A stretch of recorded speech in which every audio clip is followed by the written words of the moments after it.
Do you struggle to get over someone? Do they live in your mind rent-free, even though the relationship is over? Do you replay old conversations, reread texts, scroll through old photos, hoping that something might bring you some peace? Maybe they hurt you. Maybe they left. Maybe you left because you had to. But no matter what they did, you still can't stop thinking about them. You're not crazy. You're not weak. But you are caught in a cycle that's keeping you stuck and you don't even know it. This cycle continues to add to your own suffering, and there is a way out. Today, I want to help you understand why this happens, what's actually happening to your brain on a biological level, and how understanding this can help you change the way that you act, what you experience, and what you feel. And finally, at the end, I'm going to dive into an ancient practice that's been used for thousands of years to help uproot this suffering and that you can begin to use right here, right now, today. Let's get into it. What if you are not heartbroken? What if you're addicted? Hey there guys, my name's Bradley Marcus and if you're new here, you know that I like to teach ancient practices to help us in life. I intentionally make sure that my videos are not highly over-edited or overly stimulating, and my goal is not to keep you engaged by distracting you. Instead, I teach you these themes in ways that you can apply them to your daily life and ease your suffering. It's all going to be backed by current science, so I ask that you sit back and relax and get ready to listen. I promise to deliver this video with value and without meandering. Also, the more that you watch this video, the more it gets pushed into the algorithm and helps the channel, as well as helps others learn these secrets. So let's get into the video now. Here's something that we don't often hear. Heartbreak doesn't just feel like pain, it actually feels like withdrawal. Because guess what? That's what it actually is. Psychologists have found that a romantic obsession activates the same parts of the brain that a drug addiction does. Each time you think about them, each time you replay a memory in your head, or each time you check their social media profiles, you are getting a dopamine hit. And then crashing. Just like when someone takes drugs, just like when somebody gambles, or just like when we check social media. And here's the crazy part. The more we feed this behavior, the more it grows. Here's a question. Why does losing love hurt more than losing anything else? When we love someone, we don't just connect with them, we merge with them. We often see ourselves through them. And when they're gone, it's not just grief we're dealing with, it's ego death too. We're not just mourning the relationship, but we're mourning all of the things the relationship could have been, who we could have been with them. And that's what makes letting go feel impossible. The real problem isn't them, it's the loop you've built around them.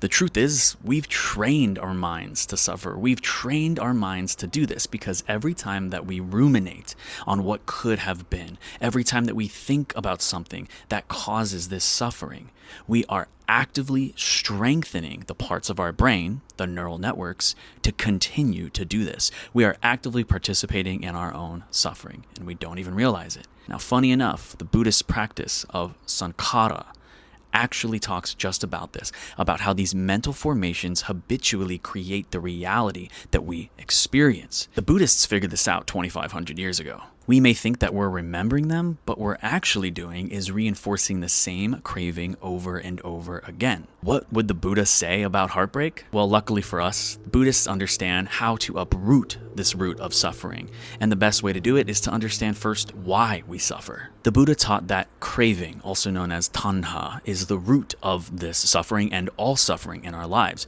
Often we crave things like pleasure or comfort, or sometimes we'll even crave the idea of a person long after they're gone. There's actually a good story to go along with this. It's called the fire sermon. The sermon goes like this. The mind is burning with passion, with aversion, and with delusion. And the more we cling to what's gone, the more we keep that fire alive. But when we see clearly, we can let that flame burn out, not by force, but by understanding. Let's talk about it. How do we and how do Buddhists actually let go? Not by suppressing and not by erasing. How do we truly let go with non-attachment, with coming to peace and coming to terms with what is, and without causing more trauma for ourselves in the future? We do this by seeing the truth, that all things that arise also pass away. This person, these thoughts, this pain, it's all impermanent. This is called the teaching of anicca, or impermanence. First, you have to understand that me just saying this to you isn't going to hit as much if you don't put it into practice. See, the Buddha actually said, "Do not believe anything I say," because he knew that these teachings had to be understood for oneself. And the good news is, he encouraged us to try it out. Come and see is another term, ehipassiko. Come and see if these teachings are true. What I'm saying here is, you can't just believe me. It won't work this way if you just believe me. You have to sit with this truth in meditation. Because when we sit with this truth in meditation, we can observe our mind without grasping, and we begin to loosen the knot. We observe these thoughts, these feelings, these attachments, these ideas without clinging to them, without trying to make them real, but simply just observing them for what they are. Passing moments of existence. We can also use the Buddhist practice of metta, or loving kindness, not to get back at somebody, but to wish them well and to wish ourselves well and free ourselves in the process. Remember, guys, you are not broken, you are awakening. You are not broken for still loving them. You're human. But freedom begins the moment we stop resisting reality.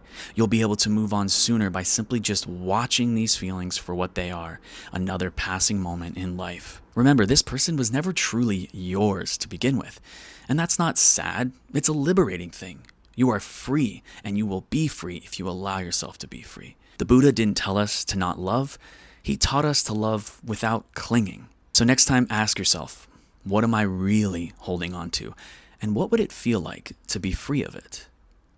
Then let it pass. If this teaching helped open something in your heart, please consider subscribing and let me know in the comments other topics you'd like me to cover in the future. You can also check out another video where I dive deeper into the truth and definition of suffering in Buddhist practice here, as well as a podcast where I interviewed a former school pew-pewer who now is a Buddhist and is a force for good in the world. So, who are you going to let go of today, and what truth are you walking towards? Thanks for watching, guys. May you be well, and may you be free of suffering.